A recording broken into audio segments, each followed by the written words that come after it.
जय श्री महाकाल मित्रों, आज हम आपके लिए शिव महापुराण की अनुसूनी कहानी में अध्याय 1 से 3 की कथा लेकर आए हैं। इसमें आप जानोगे कामदेव के नामों का निर्देश, उसका रति के साथ विवाह तथा कुमारी संध्या का चरित्र, वशिष्ठ मुनि का चंद्रभाग पर्वत पर उसको तपस्या का बड़ी ई की मात्रा विधि बताना। श्री शिव पुराण रुद्र संहिता द्वितीय खंड, अध्याय रुद्र संहिता द्वितीय, सती खंड, नार दजी के प्रश्न और ब्रह्मा जी के द्वारा उनका उत्तर। सदाशिव से त्रिदेवों की उत्पत्ति तथा ब्रह्मा जी द्वारा देवताओं आदि की सृष्टि के पश्चात एक नारी और एक पुरुष का प्राकट्य।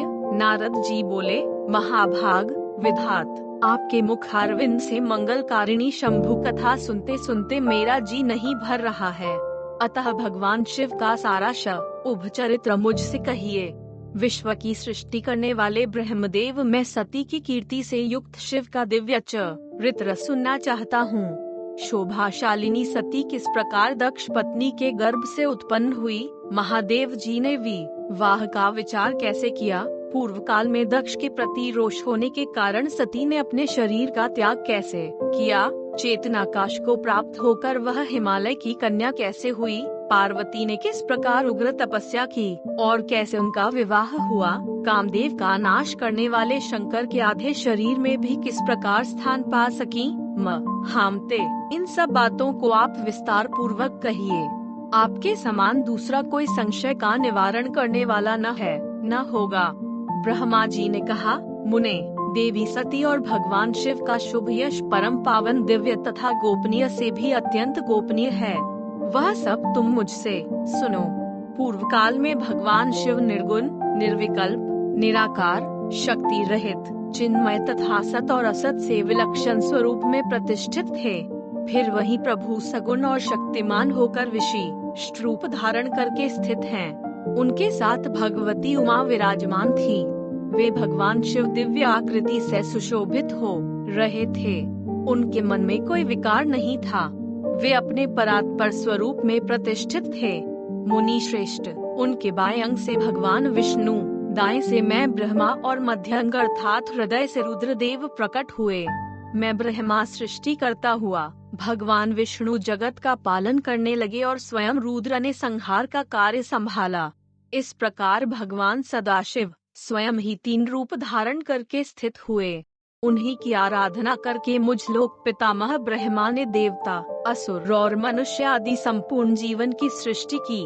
दक्ष और प्रजापतियों और देव शिरोमणियों की सृष्टि करके मैं बहुत प्रसन्न हुआ तथा अपने को सबसे अधिक ऊंचा मानने लगा। ओम नमः शिवाय। श्री शिव पुराण रुद्र संहिता द्वितीय खंड, अध्याय 2, मुने, जब मरीचि, अत्रि, पूलह, पुलस्त्य, अंगिरा, क्रतु, वशिष्ठ, नारद, दक्ष और भृगु, इन प्रभावशाली मानस पुत्रों को मैंने उत्पन्न किया, तब मेरे हृदय से अत्यंत मनोहर रूप वाली एक सुंदरी नारी उत्पन्न हुई जिसका नाम संध्या था।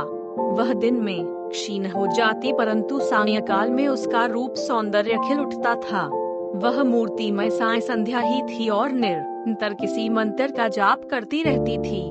सुंदर भौहों वाली वह नारी सौंदर्य की चरम सीमा को पहुंची हुई थी और मुनियों के भी मन को मोह लेती थी। इसी तरह मेरे मन से एक मनोहर पुरुष भी प्रकट हुआ जो अत्यंत अद्भुत था। उसके शरीर का मध्य भाग कटी प्रदेश पतला था। दांतों की पंक्तियां बड़ी सुंदर थी। उसके अंगों से मतवा ले हाथी की सी गंध प्रकट होती थी। नेत्र के प्रफुल्ल कमल के समान शोभा पाते थे। अंगों में केसर लगा था जिसकी सुगंध नासिका को तृप्त कर रही थी। उसको देखकर दक्ष आदि मेरे सभी पुत्र अत्यंत उत्सुक हो उठे। उनक एक ही मात्रा मन में विस्मय भर गया था। जगत की सृष्टि करने वाले मुझ जगदीश्वर ब्रह्मा की ओर देखकर उस पुरुष ने विनय से गर्दन झुका दी और मुझे प्रणाम करके कहा, डंडा। वह पुरुष बोला, ब्राह्मण, मैं कौन सा कार्य करूँगा, मेरे योग्य जो काम हो उसमें मुझे लगाइए, क्योंकि विधाता आज आप ही सबसे अधिक माननीय और योग्य पुरुष हैं। यह लोक आपसे ही शोभित हो रहा है। ब्रह्मा जी ने कहा, भद्र पुरुष, तुम इसी रूप से तथा फूल के बने हुए बाणों से स्त्रियों और पुरुषों को मोहित करते हुए सृष्टि के सनातन कार्य को चलाओ। इस चराचर त्रिभुवन में यह देवता आदि कोई भी जीव तुम्हारा तिरस्कार करने में समर्थ नहीं होंगे। तुम छिपे रूप से प्राणियों के हृदय में प्रवेश करके सदा स्वयं उनकी सुख का हेतु बन कर सृष्टि का सनातन कार्य चालू रखो। समस्त प्राणियों का जो मन है वह तुम्हारे पुष्पमय बाण का सदा अनाया सही अद्भुत लक्ष्य बन जाएगा और निरंतर उन्हें मदमस्त किए रहोगे। यह मैंने तुम्हारा कार्य बताया है जो सृष्टि का प्रवर्तक होगा, और तुम्हारे ठीक ठीक नाम क्या होंगे इस बात को मेरे यह पुत्र बताएंगे। सुरश रेष्ठ ऐसा कहकर अपने पुत्रों के मुख्य की ओर दृष्टिपात करके मैं क्षण भर के लिए अपने कमलमय आसन पर चुपचाप बैठ गया। ओम नमः शिवाय। श्री शिव पुराण रुद्र संहिता द्वितीय खंड अध्याय 3। ब्रह्मा जी कहते हैं, मुण ने तदन्नतर मेरे अभिप्राय को जानने वाले मरीचि आदि मेरे पुत्र सभी मुनियों ने उस पुरुष का उचित नाम रखा। दक्ष आदि प्रजापतियों ने उसका मुंह देखते ही परोक्ष के भी सारे वृतांत जानकर उनके लिए स्थान और पत्नी प्रदान की। मेरे पुत्र मरीचि आदि द्विजों ने उस पुरुष के नाम निश्चित करके उससे यह युक्तियुक्त बात कही। ऋषि बोले, तुम जन्म लेते ही हमारे मन को भी मतने लगे हो, इसलिए लोक में मनमथ नाम से विख्यात होंगे।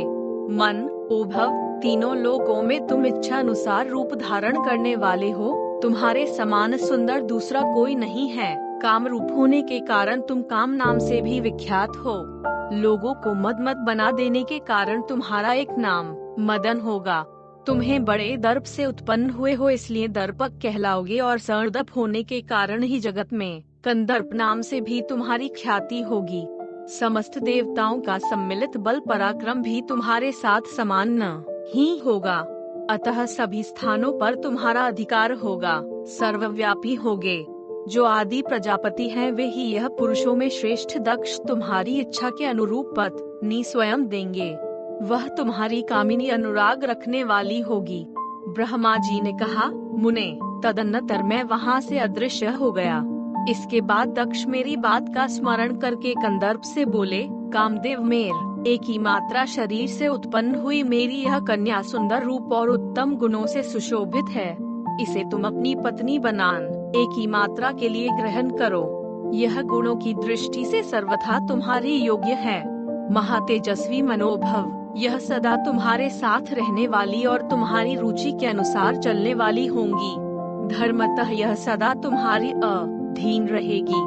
ऐसा कहकर दक्ष ने अपने शरीर के पसीने से उत्पन्न उस कन्या का नाम रति रखकर उसे अपने आगे बैठाया और कंदर्प को संकल्प पूर्वक सौंप दिया। नारद, दक्ष की वह पुत्री रति बड़ी रमणीय और मुनियों के मन को भी मोह लेने वाली थी। उसके साथ विवाह करके कामद एव को भी बड़ी प्रसन्नता हुई। अपनी रति नामक सुंदरी स्त्री को देखकर उसके हाव भावादि से अनुरंजित होकर आमदेव मोहित हो गया। तात उस समय बड़ा भारी उत्सव होने लगा जो सबके सुख को बढ़ाने वाला था। प्रजापति दक्ष इस बात को सोचकर बड़े प्रसन्न थे कि मेरी पुत्री इस विवाह से सुखी है।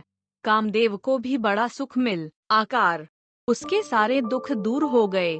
दक्ष कन्या रति भी कामदेव को पाकर बहुत प्रसन्न हुई। जैसे संध्या काल में मनोहारिणी विद्युन्माला के साथ मेघ शोभा पाता है, उसी प्रकार रति के साथ प्रिय वचन बोलने वाला कामदेव बड़ी शोभा पा रहा था।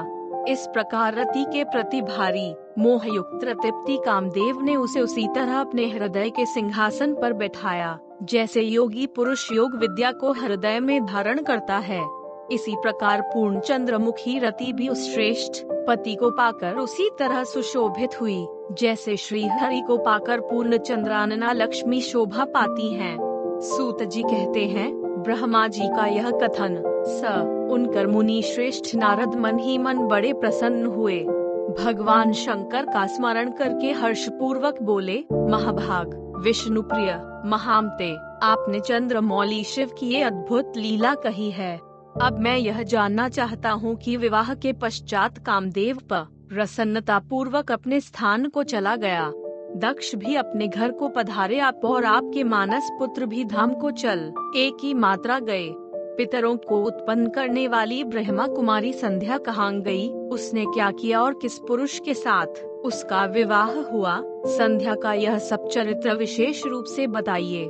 ब्रह्मा जी ने कहा, मुने संध्या का वह सारा शुभ चरित्र सुनो, जिसे सुनकर समस्त कामिनियां सदा के लिए सती साध्वी हो सकती हैं। वह संध्या मेरी मानस पुत्री थी। तपस्या करके शरीर को त्याग कर मुनिश्रेष्ठ मेधातिथि की बुद्धिमती पुत्र बड़ी ई की मात्रा होकर अरुंधति के नाम से विख्यात हुई। उत्तम व्रत का पालन करके उस देवी ने ब्रह्मा, विष्णु और महेश्वर के कहने से श्रेष्ठ व्रतधारी महात्मा वशिष्ठ को अपना पति चुना। वह सौम्य स्वरूप वाल, बड़ी ई की मात्रा देवी और सबकी पूजनीय श्रेष्ठ पतिव्रता के रूप में विख्यात हुई। नारद जी ने पूछा, भगवान, संध्या ने कैसे, किस लिए और कहाँ तप किया? किस प्रकार शरीर त्याग कर वे मेधातिथि की पुत्री हुई? ब्रह्मा, विष्णु और शिव देवताओं की बताई हुई बात के अनुसार कैसे श्रेष्ठ व्रतधारी महात्मा वशिष्ठ को उसने अपना पति बनाया? पितामह, मैं यह सब विस्तार के साथ सुनना चाहता हूँ। अरुंधति के इस कुतूहल पूर्ण चरित्र का आप यथार्थ रूप से वर्णन कीजिए। ओम नमः शिवाय।